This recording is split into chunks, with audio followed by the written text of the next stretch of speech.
Hello दोस्तों, the Acharya classes में आपका स्वागत है। तो आप वैद्युत धारा पढ़ रहे हैं जिसमें आज ये 5वीं क्लास है।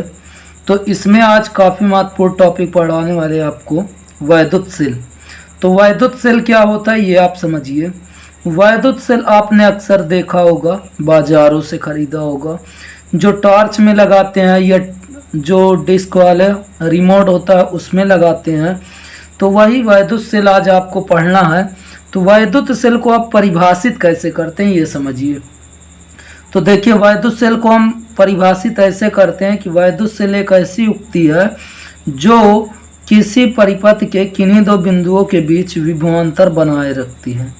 ठीक है, तो आप क्या बताएंगे? वैद्युत सेल वह युक्ति है जो किसी परिपथ के किन्हीं दो बिंदुओं के बीच विभवांतर बनाए रखती है, अर्थात परिपथ में धारा के प्रवाह को बनाए रखती है। यह थी थोड़ा से लंबी डिफिनेशन, आपको एकदम हम शॉर्ट वाली बताएंगे और वही को आपको लिखना है। तो वैद्युत सेल क्या है? तो वैद्युत सेल एक ऐसी युक्ति है जो रासायनिक ऊर्जा को विद्युत ऊर्जा में बदलती है। तो आप सीधा लिखेंगे क्या? वैद्युत सेल एक ऐसी युक्ति है जो रासायनिक ऊर्जा को वैद्युत ऊर्जा में बदलती है। तो आप लोग परिभाषा लिख लिए होंगे, नहीं लिखें तो ये लिख लीजिए। वैद्युत सेल वह युक्ति है जो रासायनिक ऊर्जा को वैद्युत ऊर्जा में बदलती है। अथवा आपको अगर दूसरी परिभाषा लिखना है तो आप लिख सकते हैं वैद्युत सेल वह युक्ति है जो किसी परिपथ के किन्हीं दो बिंदुओं के बीच विभवांतर बनाए रखती है, अर्थात परिपथ में धारा के प्रवाह को बनाए रखती है।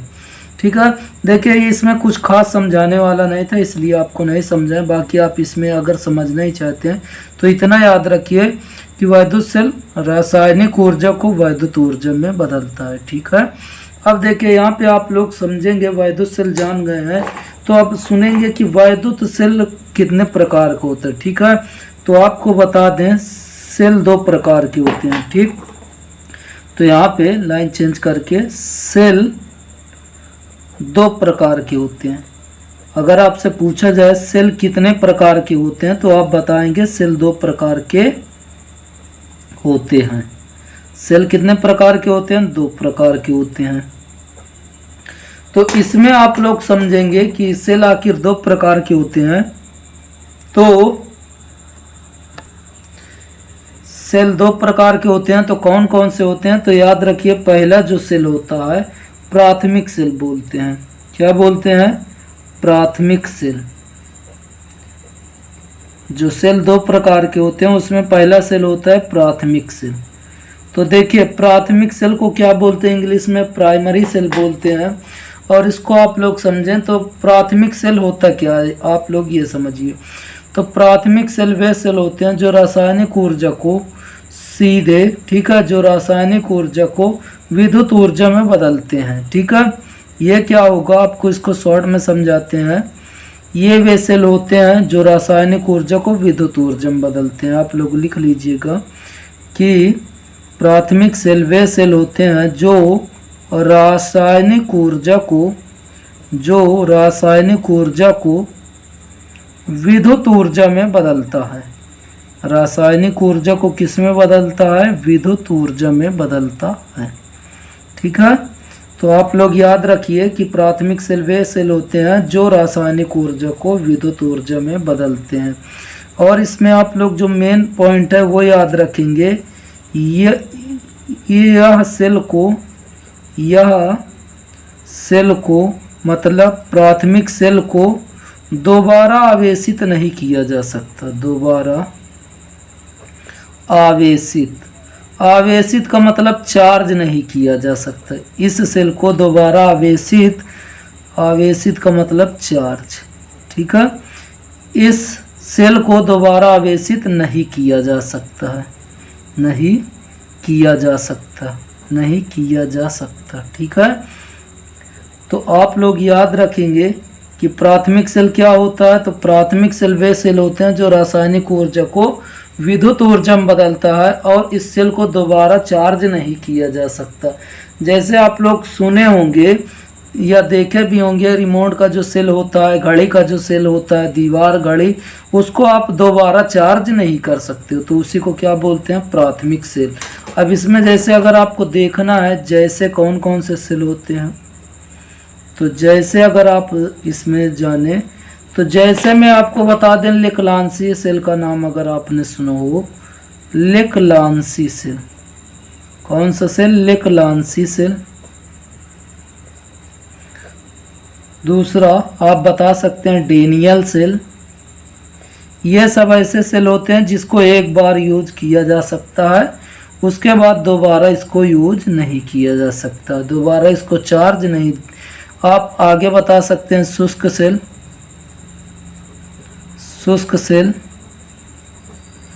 और आगे ओल्टी सेल भी बता सकते हैं। तो ये प्राथमिक सेल है, ठीक है। तो प्राथमिक सेल क्या होते हैं? प्राथमिक सेल वे सेल होते हैं जो रासायनिक ऊर्जा को विद्युत ऊर्जा में बदलते हैं। इस सेल को दोबारा आवेशित या चार्ज नहीं किया जा सकता, ठीक है। जैसे आप लोग जानते हैं दीवार घड़ी वाला सेल होता है, उसको आप एक बार जैसे ही उसकी चार्जिंग ख़त्म हो जाती है तो आप उसको दोबारा चार्ज नहीं कर सकते हो। तो प्राथमिक सेल भी आपको अच्छे समझ में आ गया होगा।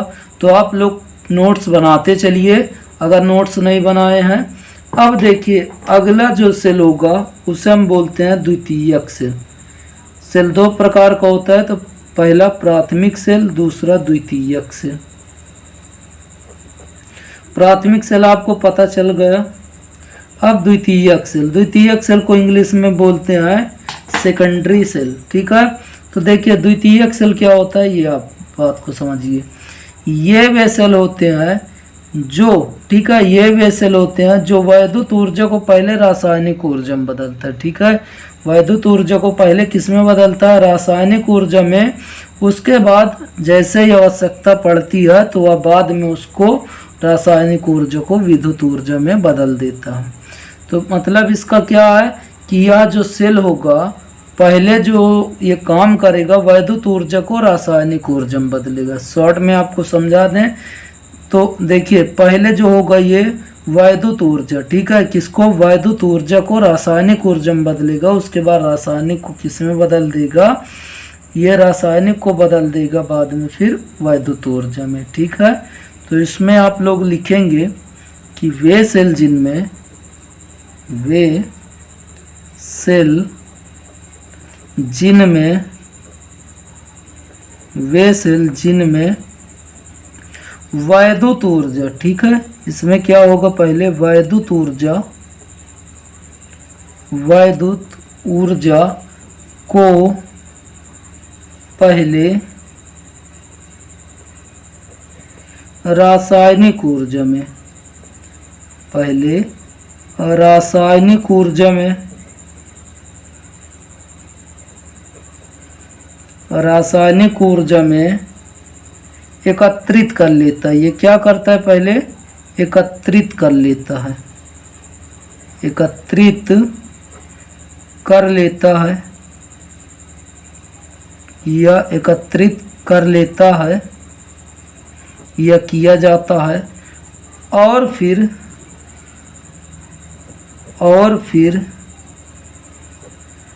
आवश्यकता पड़ने पर, आवश्यकता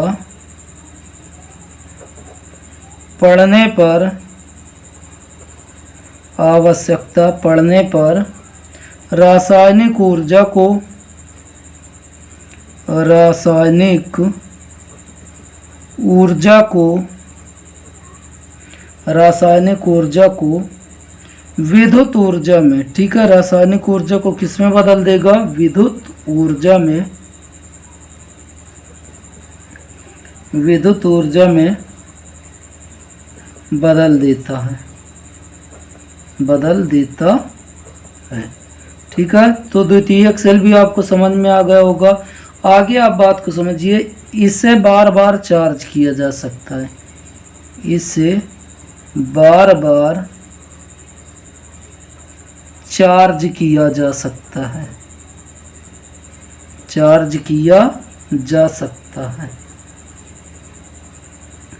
तो आपको समझ में आ गया होगा प्राथमिक सेल क्या होगा, जिसको एक बार केवल चार्ज कर लिया जाए, उसके बाद जब तक चलेगा चलेगा नहीं, वो बेकार हो जाएगा। और द्वितीयक सेल क्या होता है? ये ऐसा सेल होता है जिसको एक आप बार बार चार्ज कर सकते हैं, ठीक है। इसमें अगर जैसे आपको देखना है तो जैसे आप लोग नॉर्मल ये भी समझ सकते हैं, मोबाइल की जैसे बैटरी को आप बार बार चार्ज कर सकते हैं। तो इसमें जैसे में सीसा संचायक सेल, सीसा संचायक सेल, आप लोग केमिस्ट्री में ये सब पढ़े होंगे, सीसा संचायक सेल और क्षारीय संचायक सेल, क्षारीय संचायक सेल। ठीक है, तो ये इसके एग्जाम्पल थे, आप लोग इसको समझ गए होंगे। अब चलिए देखिए हम लोग आगे बढ़ते हैं, सेल का विद्युत वाहक बल पढ़ेंगे। ठीक है, क्या पढ़ेंगे? सेल का विद्युत वाहक बल, जो बोर्ड एग्जाम के लिए काफ़ी महत्वपूर्ण है। तो हेडिंग आप लोग डालें, सेल का विद्युत वाहक बल। सेल का विद्युत वाहक, सेल का विद्युत वाहक बल, सेल का विद्युत वाहक बल, इसको इलेक्ट्रोमोटिव फोर्स बोलते हैं इंग्लिश में, और इसे ईएमएफ के नाम से भी जानते हैं, ईएमएफ के नाम से भी जानते हैं। इलेक्ट्रोमोटिव फोर्स अगर लिखना चाहते हैं तो इलेक्ट्रोमोटिव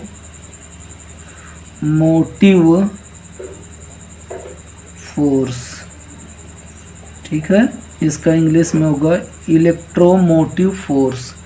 अब आपको समझाते हैं ये क्या होता है। ठीक है, तो देखिए आप लोग, ये काफ़ी महत्वपूर्ण हेडिंग है, तो इसको आप लोग बहुत अच्छे से पढ़िएगा। देखिए, सेल का विद्युत वाहक बल, ये क्या होता है, बात को समझिएगा।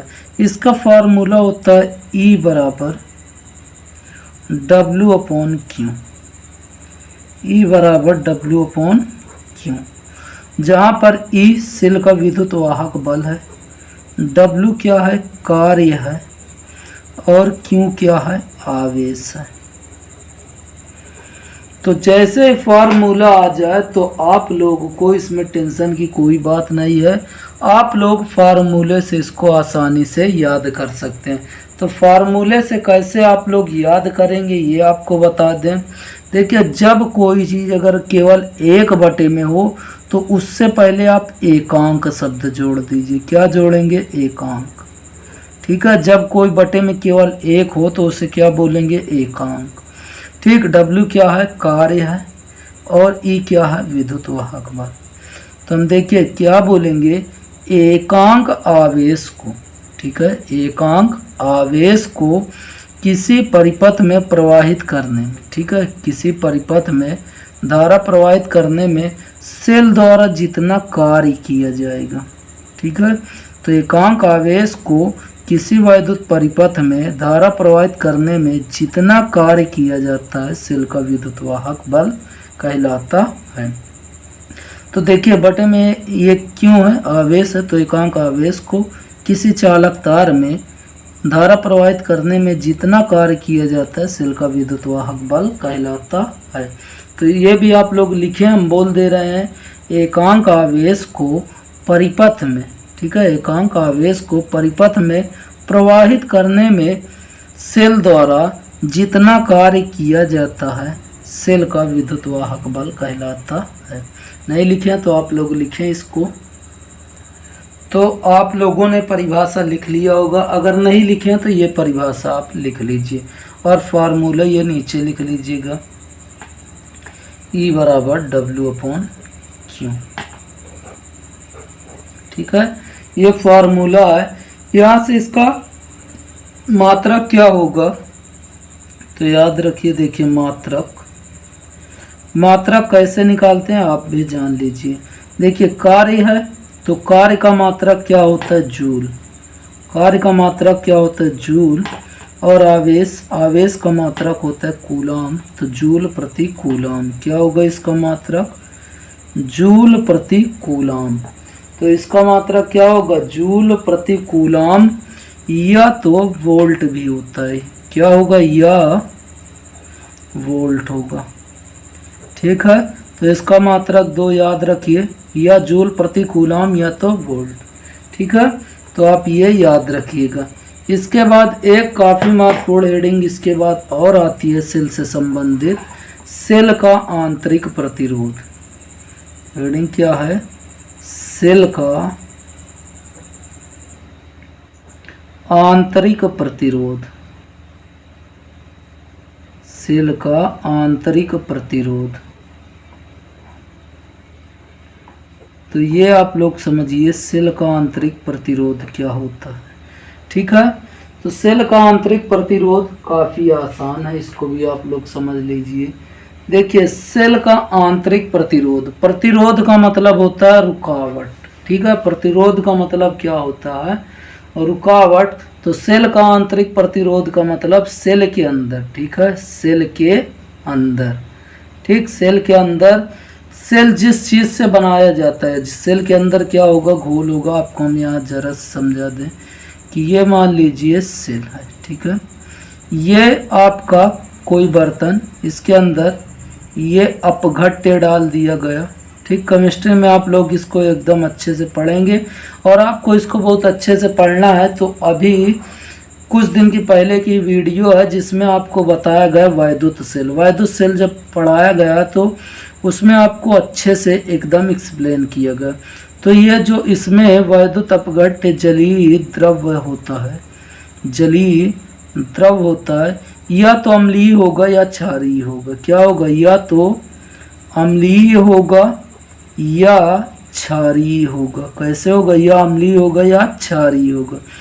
अब देखिए इसके अंदर जब प्लेट ये डाल दी जाती है, इसके अंदर जो प्लेट जब डाल दी जाएगी तो इसमें दो प्लेटें होती है।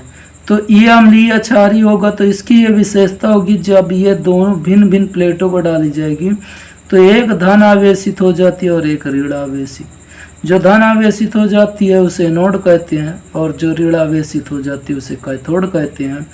तो यहाँ पे आप लोग आगे समझिएगा कि देखिए यहाँ पे जो धन आवेशित और ऋण आवेशित होती है तो ये आवेश, ठीक है, इसमें धारा का प्रवाह अगर होगा तो इसके घोल के द्वारा, सेल के अंदर घोल के द्वारा वैद्युत धारा के मार्ग में उत्पन्न रुकावट को सेल का आंतरिक प्रतिरोध कहते हैं। ठीक है, तो सीधा याद रखेंगे कि सेल के भीतर या सेल के अंदर धारा के मार्ग में, ठीक है, धारा के मार्ग में आने वाली रुकावट को सेल का आंतरिक प्रतिरोध कहते हैं। देखिए आप लोग, हम बोल रहे हैं सेल के अंदर, ठीक है, अर्थात घोल के द्वारा, ठीक, सेल के अंदर अर्थात घोल के द्वारा धारा के मार्ग में, धारा के मार्ग में आने वाली रुकावट को सेल का आंतरिक प्रतिरोध कहते हैं। तो आप लोग लिखिए, तो आप लोग भी लिख लिए होंगे, नहीं लिखे तो ये लिख लीजिए। ठीक है, सेल के अंदर अर्थात हम कह सकते हैं घोल के द्वारा, ठीक है, ये घोल के द्वारा धारा के मार्ग में आने वाली रुकावट को सेल का आंतरिक प्रतिरोध कहते हैं। इसे स्मॉल आर से प्रदर्शित करते हैं। किससे? इसे स्मॉल आर से प्रदर्शित करते हैं और इसका मात्रक जो होगा, इसका मात्रक भी ओम होता है। इसका मात्रक क्या होता है? ओम होता है। तो आप लोग ये बात भी याद रखेंगे। ठीक है, तो ये था सेल का आंतरिक प्रतिरोध। अब सेल की, ठीक है, सेल की आंतरिक प्रतिरोध की निर्भरता जो कि 2023 में पूछा गया है। तो आप लोग हेडिंग क्या डालेंगे? सेल की आंतरिक प्रतिरोध की निर्भरता। तो आप लोग हेडिंग डाल लेंगे सेल की आंतरिक प्रतिरोध की निर्भरता। अब इसको आप लोग समझेंगे इस सेल के द्वारा, छोटे से सेल के द्वारा आप लोग समझेंगे। ठीक है, तो आप लोग समझिए। ठीक है, तो अब देखिए सेल का जो आंतरिक प्रतिरोध होगा किन बातों पर निर्भर करेगा। तो सबसे पहले ये जलीय द्रव, ये जो अम्लीय या क्षारीय विलयन है, इसे वैद्युत अपघट्य कहते हैं। तो ये जो सेल की आंतरिक प्रतिरोध होगा वह विद्युत अपघट्य की सांद्रता पर, ठीक है, विद्युत अपघट्य की प्रकृति आप लोग लिखें विद्युत अपघट्य की प्रकृति पर, ठीक है, ताप व सांद्रता पर, ठीक है। तो सेल का आंतरिक जो प्रतिरोध होगा वह वैद्युत अपघट्य की प्रकृति, ताप व सांद्रता पर निर्भर करता है। और दूसरा पॉइंट अगर आप समझें, ठीक है, अब यहाँ पे दूसरा पॉइंट आप लोग समझे, ये दो जो प्लेटें हैं, ठीक है, ये दो जो प्लेटें हैं इसको इलेक्ट्रोड भी कहते हैं। इन्हीं प्लेटों को क्या कहते हैं? इलेक्ट्रोड भी कहते हैं। तो इलेक्ट्रोडों के बीच की दूरी, ये दूरी पर भी निर्भर करता है कि वह दूरी कितनी है। तो दूसरा आप क्या लिखेंगे? इलेक्ट्रोडों के, ठीक, इलेक्ट्रोडों के बीच की दूरी पर, ठीक है, इलेक्ट्रोडों के बीच की दूरी पर, ठीक। तो पहला वैद्युत अपघट्य की प्रकृति ताप व सांद्रता पर निर्भर करेगा, दूसरा इलेक्ट्रोडों के बीच की दूरी पर, ठीक है। अब तीसरा पॉइंट आप लोग समझें, ठीक। तीसरा पॉइंट जो होगा, ये जो इलेक्ट्रोड डूबे होंगे, ठीक है, तो इलेक्ट्रोडों के डूबे हुए भागों के पृष्ठीय क्षेत्र, ये मतलब कितना प्लेट मोटी है या पतली है। तो हम क्या बताएंगे? इलेक्ट्रोडों के डूबे हुए, ठीक है, डूबे हुए भाग के पृष्ठीय क्षेत्रफल, ठीक है, पृष्ठीय क्षेत्रफल पर, यह जो डूबा हुआ भाग होगा इस पर भी ये निर्भर करेगा। तो आपको बता दें हम, ये जो आपने आज पढ़ा वैद्युत सेल, ठीक है, ये उसके बाद सेल के प्रकार आपने पढ़ा। तो इसमें आपको बता दें जो काफ़ी महत्वपूर्ण टॉपिक है बोर्ड एग्जाम के लिए, वह आपका सेल का विद्युत वाहक बल है और सेल का आंतरिक प्रतिरोध और सेल की आंतरिक प्रतिरोध की निर्भरता। तो आप लोग ये ज़्यादा टॉपिक याद कर लीजिएगा, बाकी ऊपर वाले तो आपको याद ही हो जाएगा, ठीक है। तो दोस्तों उम्मीद करते हैं आपको वीडियो अच्छी लगी होगी, और वीडियो आपको समझ में आया तो इस वीडियो को ज़रूर लाइक कीजिए और अपने दोस्तों के साथ शेयर कीजिए। तो दोस्तों आपसे हम मिलते हैं फिर इसके आगे के टॉपिक में नए वीडियो के साथ। तब तक के लिए दोस्तों जय हिंद, जय भारत।